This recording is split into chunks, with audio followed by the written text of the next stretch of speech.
အမြောက်ကြားလေးမဒိန်းကောင်ပဲရှိတာမဟုတ်ဘူး Los Angeles USA မှာဖြစ်သွားတာ2015ခုနှစ်တုန်းက main ကလေးမဒိန်းကောင်ဒါပေမဲ့အဲ့ဒီ main ကလေးကတာမန် main ကလေးမဟုတ်ပဲနဲ့ဆရာမကကျောင်းသားတွေကိုမြူဆွဲပြီးတော့မှသူနဲ့တူအိတ်ခိုင်းတာအသက်မပြည့်သေးတဲ့ကျောင်းသားလေးတွေသူကစုပေါင်းကျောင်းသားလေး3ယောက်တိတိကိုသူနဲ့အိတ်ဖို့အတွက်ဆွဲဆောင်ဖျားယောင်းနေတယ်သူ့နာမည်က Michelle Yan ကဲဒါဘယ်လိုဆက်ဖြစ်မလဲဆိုတော့ကျွန်တော်တို့ဆက်စုလိုက်ရအောင်နော်ဟုတ်အမြောက်ကြားလေးမဒိန်းကောင်ပဲရှိတာမဟုတ်ဘူး Los Angeles USA မှာဖြစ်သွားတာ2015ခုနှစ်တုန်းက main ကလေးမဒိန်းကောင်ဒါပေမဲ့အဲ့ဒီ main ကလေးကတာမန် main ကလေးမဟုတ်ပဲနဲ့ဆရာမကကျောင်းသားတွေကိုမြူဆွဲပြီးတော့မှသူနဲ့တူအိတ်ခိုင်းတာအသက်မပြည့်တဲ့ကျောင်းသားလေးတွေသူကစုပေါင်းကျောင်းသားလေး3ယောက်တိတိကိုသူနဲ့အိတ်ဖို့အတွက်ဆွဲဆောင်ဖျားယောင်းနေတယ်သူ့နာမည်က3ယောက်တော့နော် Michelle Ye ပေါ့ Michelle လို့ပဲခေါ်မယ် Michelle ကအသက်29နှစ်ရှိပြီသူက biology teacherပြောမယ်ဆိုရင်တော့ဒီ high school ပေါ့နော်အထက်တန်းကျောင်းမှာပညာသင်နေတဲ့ဆရာမပုံမှန်အမြဲတမ်းသင်နေတဲ့ဆရာမအဲ့ဆရာမကသူ့ရဲ့နော်ထက်တန်းကျောင်းမှာပညာသင်သူကသူ့လို relationship ပေါ့နော်ချစ်သူကြီးစားလိုမျိုးပတ်သက်ပြီးတော့မှအဲ့လိုပြုကောင်ကျောင်းသားလေးကသူ့မကြိုက်ဘူးကွာဒါပေမဲ့သူနဲ့အိတ်အောင်လို့မျိုးဆွဲရပေါ့နော်အဲ့လိုလုပ်ခဲ့တဲ့ဖြစ်ရပေါ့နော်အဲ့ဒီထဲမှာ3ယောက်ထဲက1ယောက်ကဂျွန်လို့နာမည်ကအတူပေါ့နော်ကောင်လေးကအဲ့ဂျွန်ကဘာပြောလဲဆိုရင်သူပြောဝင်ရဆိုရင်မီရှဲကသူတို့အခန်းထဲမှာဆိုရင်ပြုံးပြရီပြတယ်ထိလားအဲ့လိုခေါင်းလေးလာထိရကိုလေးလာထိရပေါ့မီရှဲကဘယ်လိုလူမျိုးကိုကြိုက်လဲဆိုတော့ចောင်းသားလေးတွေကအသက်မပြည့်တယ်အဲ့လို15နှစ်16နှစ်အရွယ်လေးတွေကသူကပြောမယ်ဆိုရင်အဲ့လိုမျိုးခနာကို body တောင်းလေးတွေပေါ့နော်ပြီးဆိုမျက်လုံးလှလေးတွေသူကြိုက်တယ်အဲ့လိုမျိုးသူကအဲ့လိုကောင်းလေးတွေဆိုသူကမျက်နှာဓာပြီးရပေါ့အခန်းထဲမှာအားပြီးဆိုရင်အမတ်တွေဆိုရင် तू ကစာမွေးပါဖြေလို့ကွာစိတ်ထဲမှာငါမဖြေနိုင်ဘူးအမတ်မကောင်းတော့ဘူးလို့ထင်ပေမဲ့လည်းအမတ်ကကောင်းနေရပေါ့နော်အဲ့လိုမျိုးပြီးဆိုလဲစာတွေဆိုလဲတာဒါလေးကဘယ်လိုမျိုးဒါလေးကဘယ်လိုမျိုးဆိုပို့ပြီးတော့မှအဲ့လိုမျက်နှာဓာပေးပြီးတော့ဆက်ဆံနေပေါ့နော်ဒါအပြင်ပေါ်မှာမုံနေခွေကျွေးရမျိုးလို့ဆက်ဆံနေမတောင်းမဲနဲ့ပေးရမျိုးလို့ပေါ့နော်အဲ့လိုအစပြီးတော့မှပေးကမ်းလာပေါ့နောက်ပိုင်းကျတော့တရက်မှာသူ့ကိုသူကဆ iam မစာပို့ခဲ့တယ်ပေါ့ဆ iam မကပြောလဲဆိုတော့ဟိုရုပ်ရှင်တွေကြည့်ရအောင်ပေါ့အဲ့လိုမျိုးအခါကျတော့သူကလိုက်သွားရပေါ့အဲ့လိုက်သွားတဲ့အချိန်မှာသူ့ကိ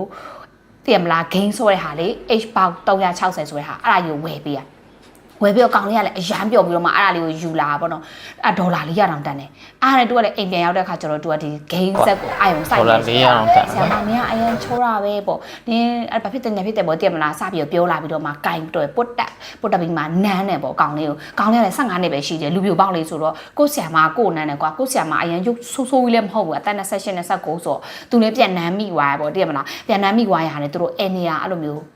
အိတ်ဖြစ်သွားကြရပေါ့အိတ်ဖြစ်သွားပြီးတော့နောက်ခါကျတော့လေသူတို့အဲ့လိုမျိုးပဲတမီးစားတွေလို့ပေါ့နော်ဟိုဆရာ तू ကတော့မကြိုက်ဘူးကွာတမီးစားလို့လည်းမဟုတ်ဘူးဒါနဲ့ကောင်လေးဆိုသူ့ကိုဂိမ်းဆက်ဝယ်ပေးထားတယ်သူ့ရဲ့ဆရာမလည်းဖြစ်နေတဲ့ခါကျတော့ तू ကညင်းရမှာကြောက်ပြီးတော့မှဒီဟာကြီးက relationship လည်းမဟုတ်ဘဲနဲ့ relationship ကြီးလို့မျိုး तू ကနေနေရကွာသူ့ကိုပြောမယ်ဆိုတော့ဟိုလိုလိန်ညာပြီးတော့မှလိန်လေတဲ့ဖျားပြီးတော့မှလိန်ကိုရယူနေရပေါ့နော်အဲ့ခါကျတော့ तू ကကလေးဆိုတာအိုင်နာမလဲတဲ့အခါကျတော့ तू နဲ့အခါပေါင်း12ခါကျော်လောက်ထိ तू အတူတူနေဖြစ်တယ်ပေါ့နော်အဲ့ပြီးတော့မှအဲ့ချိန်မှာဆရာမသူ့ကိုဘာပြောလဲဆိုတော့ဂျားရီထဲမှာဆိုရင်အဲ့လိုမျိုးဟိုတည်မလားမကောင်းတဲ့ message တွေတည်မလားဆက်ပလက်တွေတည်မလားအဲ့လိုမျိုးတွေပို့တယ်ပေါ့ line ပေါ်မှာပို့ပြီးမှနေနန်းတာပေါ့15စက္ကန့်လောက်ပဲကြာရပေါ့ငါပေါ့အဲ့လိုမျိုးရှာနေနေပေါ့မိနစ်2မိနစ်3မိနစ်လောက်နန်းရတာမျိုးကြိုက်တာအဲ့လိုမျိုးနန်းပေးလို့ရမလားဘာညာအဲ့လိုမျိုးတွေပြောတာပေါ့နော်ចောင်းသားလေးတွေကလည်းအဲ့လိုမျိုးနန်းချင်မှုပေါ့ဘာလို့ဆိုတော့သူကငကိုတွေကမှကြိုက်လို့မှမဟုတ်တာဆရာမသူ့ကိုပစ္စည်းတွေအန်းနေတဲ့ခါကျတော့အားနာပြီးတော့မှအိတ်ပေးလိုက်တာကွာအဲ့လိုမျိုးအခါကျတော့မနေ့ပြောတော့ဒီဆရာမအဲ့လိုမျိုးနိုင်ငံခြားမှာဆိုရင်ကိုယ့်ထက်အသက်ငယ်တယ်အသက်မပြည့်တဲ့ကလေးတွေနဲ့အဲ့လိုမျိုးနေတယ်ဆိုရင်ငါဒါကပြောမယ်ဆိုရင်တရားမဝင်ဘူးထောင်ကျနိုင်တယ်ပေါ့နော်ဒါပြောမယ်ဆို criminal ဖြစ်တယ်ပေါ့ကွာအဲ့ခါကျတော့ဒါတွေကို तू ကလုံနေတာကိုကလေးတွေကလည်းမသိဘူးသူတို့တွေကနားမလဲဘူးပေါ့အဲ့လိုမှတယောက်တည်းလည်းမဟုတ်ဘဲနဲ့3ယောက်လောက်ထိကို तू ကလုံနေတာအခန်းထဲမှာအဲ့လိုထားလိုက်ပါတော့ तू အဲ့လိုမျိုးဖြစ်နေတာကြာသွားပြီအဲ့ချိန်မှာအဲ့ဒါကိုဘယ်သူပဲသိလဲဆိုသူ့ရဲ့အကိုကသိတယ်ဂျွန်ရဲ့အကိုကသိရဲ့အခါကျတော့တရက်မှာဂျွန်ကသူ့ကိုလည်းစကားများနေကြပါတော့အကြောင်းအရာတစ်ခုကြောင့်မလို့ तू ကသူတို့အမေမရှိတာလို့မေးအောင်လေသူ့မှာအမေပဲရှိရသူတို့ညီကိုနှစ်ယောက်မှာအဖေကမရှိတော့အမေကစင်ငယ်မာတာဆိုတော့ချိန်တိုင်းလောက်ပဲလုပ်နေရခါကျတော့ကိုသားဘာဖြစ်နေမှန်း तू မသိဘူးကွာအမှအခါကျတော့သူ့သားလေးအကြောင်းကိုသူ့အကိုကပဲသိရအဲ့နဲ့သူ့အကိုလည်းသူလည်းရံဖြစ်နေတဲ့ရက်မှာသူ့အမေကငါပေါ့အဲ့အမေဒီမှာပေါ့ तू ကပေါ့ဂျွန်ကပေါ့နော်သူ့ဆရာမနဲ့အိတ်နေရလေးဆိုအဲ့လိုပြောလိုက်တာပေါ့ပြောလိုက်တဲ့ချိန်ကျမှဟာပေါ့ဟုတ်လေပေါ့ဖြစ်တဲ့ခါကျတော့မနိုင်ရင်ပြောတာဟုတ်လားပေါ့ဟုတ်တယ်ဆိုရင်ပေါ့ အချက်ချီရုပ်ခေါ်တော့ပဲပေါ့ဒါပြစ်မှုမြောက်တယ်ပေါ့နော်ကိုအသက်မပြည့်တဲ့ကလေးနဲ့အိတ်တယ်ဆိုတာဒါလိန်လေလဲရမှုပဲပေါ့အားနဲ့သူချက်ချင်းပဲပေါ့နော်ရဲကိုဖုံးဆက်ပြီးတော့မှခေါ်လိုက်တယ်ခေါ်တဲ့ခါကျတော့အမှရဲတွေကလည်းဒီဆီယာမောင်လာဖမ်းသွားရပေါ့နော်ဒီကောင်လေးကလည်းဝင်ခံတယ်ကွာတကယ်ဟုတ်တယ်ပေါ့နော်တက်တေလည်းရှိရသူတို့စကားပြောလိုက်ရတယ်တက်တေလည်းရှိရခါကျတော့အဲ့နဲ့ရဲတွေကဒီဆီယာမောင်လာဖမ်းသွားတဲ့အချိန်ကျမှဒီကျောင်းထဲကကောင်လေး3ယောက်နောက်ထပ်3ယောက်ကဒီတနာကိစ္စနဲ့နော်ခွန်သက်ကကြာခံလောက်ပါတော့ကျွန်တော်တို့ဘဝပြက်ခံလဲဒုက္ခရောက်ခံတယ်တော်တော်များတယ်နော်လမ်းတို့ဘာလို့ပို့ပေးပေါ့ကလေးဆိုလေနော် Disneyland ပို့ပေးရုပ်ရှင်တွေပို့ပေးတယ် game set တွေဝယ်ပေးတယ်ပတ်စံတွေပေးရပေါ့သူတို့လူချင်တာတွေဝယ်ပေးပြီးတော့ဖျားရောက်ပြီးတော့မှပြီးရင်သူနဲ့အိတ်ခိုင်းတယ်ပေါ့အိတ်ခိုင်းတော့ကောင်လေးတွေဆိုတော့လေနော်ဆီယမနဲ့အိတ်ဖြစ်သွားကြရပေါ့ဒါနဲ့ကောင်လေးတွေက3ယောက်လောက်တစ်ယောက်ကဆို15နှစ်တစ်ယောက်ကဆို16နှစ်တစ်ယောက်ကဆို14နှစ်အဲ့လိုမျိုးငငယ်လေးနဲ့ဒီဆီယမအိတ်တာပေါ့နော်ပြီးရင်အိတ်ကောင်လေးတွေပုံစံတွေအရာဆိုရင်မျက်လုံးလေးတွေလာတယ်ပြီးဆိုခဏကိုအချိုးစားလာရပေါ့အဲ့လိုမျိုးသူကကြိုက်တာပေါ့နော်အဲ့ခါကျတော့ဒီဆီယာမကိုကောင်းတဲ့လေးတွေရွေးစားတာအောင်ဆောင်ကဇူလိုင်လမှာအဲ့လိုနဲ့ဒီဆီယာမကိုဒီမိဘတွေကတရားစွဲကြတဲ့ခါကျတော့ဒီဆီယာမကိုဒီပြုတ်ကျင့်တဲ့မဒိန်းမပေါ့မဒိန်းကောင်မဟုတ်တော့သူကမဒိန်းမကိ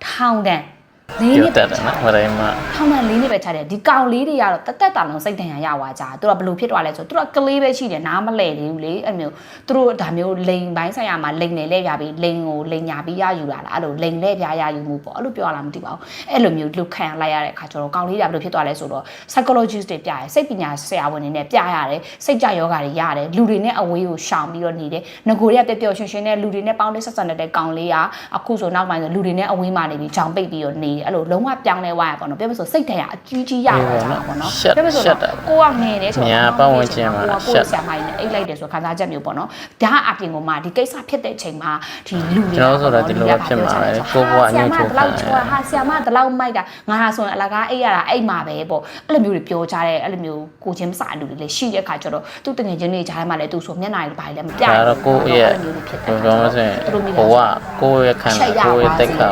တန်ဖိုးမထားတဲ့လူတွေပြောမှာလေကိုယ့်ကိုတန်ဖိုးထားတယ်ကတော့သူတင်မလားတော့ဆိုမိဘနဲ့ချစ်ချစ်ခင်ခင်ပြောဆိုဆက်ဆံတဲ့ကောင်လေးကနောက်ပိုင်းဆိုချစ်ချစ်ခင်ခင်အဲ့မျိုးဘယ်သူနဲ့မှမနေတော့ဘူးပြီးဆိုကောင်မလေးတွေတို့ဘာလို့ဆိုရင်အဲ့လိုမျိုးကြောက်တာမျိုးပေါ့နော်ရှက်တာမျိုးပေါ့နော်စကားသွားမပြောရဲတော့အဲ့လိုမျိုးတွေဖြစ်ကုန်တာပေါ့နော်ဒီကိစ္စကတော့ဒါတကယ်ဖြစ်ခဲ့တဲ့ဖြစ်ရမှန်ပေါ့နော်အဲ့တော့တငယ်ချင်းတို့လည်းပေါ့နော်မဒိန်းကောင်ပဲကြားဘူးကြမယ်မဒိန်းမကြားဘူးမလားအဲ့ဒါမဒိန်းမကြီးလည်းရှိအဲ့မဒိန်းမမှာဆရာမကြီးဖြစ်နေပြီးတော့မှအဲ့လိုမျိုး biology ဆရာမကြီးဖြစ်ပြီးကျောင်းသားလေးတစ်ယောက်တည်းလည်းမဟုတ်3ယောက်လောက်ကိုအဲ့လိုမျိုးပေါ့နော်သူနဲ့အိတ်ဖို့အတွက်လိန်လေပြီးတော့မှဖျားရောက်နေတယ်ပေါ့နော်2015ဇွန်လလာ Los Angeles USA မှာဖြစ်သွားတယ်ဖြစ်မှန်လေးကိုတကယ်ကျွန်တော်တို့တဆင့်ပေါ့နော်ပြတယ် share လုပ်ပြီးတော့တင်ဆက်ပေးရဘာလို့လဲဆိုတော့ဒီလိုကိစ္စတွေကပြောမယ်ဆိုကြားတော့မကြားဘူးကွာအခါကျတော့ကလီနာလည်းဖတ်ရတဲ့အခါကျတော့အံ့ဩလိုက်တာအဲ့လိုမိမမျိုးတော့ရှိသေးလားဆိုပြီးတော့မှ तू ကတော့ဒီခုချိန်မှာ Google မှာတခြားလဲသူ့မျက်နှာကြီးအထင်သားကြီးပဲတင်မလားဒါကိုကမကောင်းတာလုပ်ထားတယ်ဆိုတော့မကောင်းတာတက်လို့ခံရမှာပဲလေဖြစ်တော့တာ2015ဆိုတော့အခုချိန်ဆိုတော့ထောင်ထဲနေလွတ်ချင်လွတ်နေပေါ့ तू က4နှစ်ပဲဆိုတော့လေအဲ့တော့အခုချိန်မှာနာမည်တွေပြောင်းရုပ်တွေပြောင်းပြီးတနေရာမှာရှင်းတန်းနေမှာပေါ့အဲ့ဒီဆရာမကြီးပေါ့နော်ကျောင်းသားလေးတို့လုပ်ခဲ့ဆရာမပေါ့စဉ်းစားကြည့်ပါလူတိုင်းဝိုင်းညာအရန်အောက်စရာကောင်းတယ်ဒီကိစ္စကိုကျောင်းဆရာယောက်ျားလေးကလုပ်ခဲ့မယ်ဆိုရင်ထောင်တန်းကြီးကိုမှ10နှစ်ကျော်အနည်း20လောက်ကြာနေကြပါနိုင်တယ်ဟာကျောင်းသူလေးတွေကိုပြုတ်ကျင်းတဲ့ဆရာပဲဆိုပြီးတော့ပေါ့နော်မင်းကလေးလုပ်တဲ့ခါကျတော့ထောင်တန်းက4နှစ်တဲ့မြားတရလားတကယ်ကျွန်တော်လည်းမလုပ်ထင်လဲကလေးနာတော့ယောက်ျားလေးလုပ်တာပဲဖြစ်ဖြစ်မင်းကလေးလုပ်တာပဲဖြစ်ဖြစ်တကယ်တမ်းဆိုရင်တကယ်အပြင်ကယောက်ျားလေးတာဒီနေရာမှာဒါယောက်ျားလေးဆရာတာဆိုရင်ထောင်တန်းနေအများကြီးကြာမှာမင်းကလေးဆရာမဖြစ်နေလို့အခုလိုမျိုးဖြစ်သွားလားပေါ့အခါကျတော့4နှစ်ပဲကြာရဆိုအရန်လဲနေတယ်ပြီးတော့မှဒီခံစားစိတ်တန်ရာတက်လုံးခံစားသွားရတယ်ဒီကောင်လေးတွေမမျှတဘူးလို့ကတိနာခံစားရတယ်တကယ်ချင်းတို့လည်းဘယ်လိုထင်လဲ comment မှာ chat ဆွေးနွေးပေးကြလေနော်အဲ့တော့ဒီနေ့တဲ့ဗီဒီယိုလေးကတော့ဒီလောက်ပါပဲနောက်ထပ်သတင်းကောင်းလေးရှိရင်လည်းကျွန်တော်တင်ဆက်ပေးပါဦးမယ်နော်အားလုံးကျေးဇူးများတင်ပါတယ်